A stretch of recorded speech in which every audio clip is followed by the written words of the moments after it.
Et cette destinée-là, la fondation, c'est ton identité.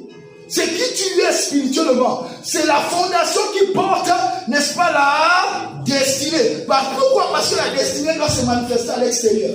Or, pour que ce que Dieu a dit sur ta vie s'accomplisse à l'extérieur, Dieu est obligé de quelquefois de te mettre dans l'inconfort. Amen, amen. Dieu est obligé de déranger ta vie. Dieu est obligé de venir mettre des choses, des épreuves, te mettre dans l'épreuve pour te pousser pour aller plus loin.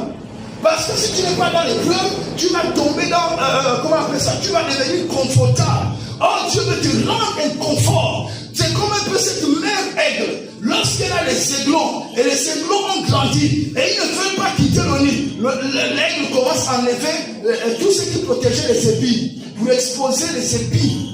Amen, amen. Donc les aiglons dans le nid, dès qu'ils bougent un peu, il y a les épines qui bougent, ils sont dans l'obligation de sortir, n'est-ce pas, pour apprendre à voler. Parce que le but d'être un aigle, c'est de voler dans les airs, c'est de conquérir dans les airs. Le but d'être chrétien, c'est qu'il y a une destinée sur ta vie. Il y a quelque chose de profond qui doit sortir.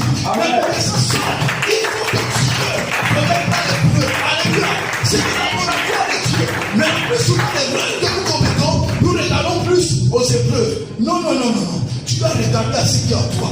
C'est ce qui va t'amener à traverser. David a dit, lorsque je marche dans l'ombre de la vallée de la mort, je ne crains aucun mal. Dans où les que ton bâton me rassure. Frères et sœurs, frères, si tu ne sais pas qui tu es, les épreuves vont t'engloutir. Voici pourquoi certains d'entre nous sont découragés. Voici pourquoi certains d'entre nous sont démoralisés. Ils ne comprennent pas le plan de Dieu. Il y a un plan supérieur de Dieu sur ta vie. Amen.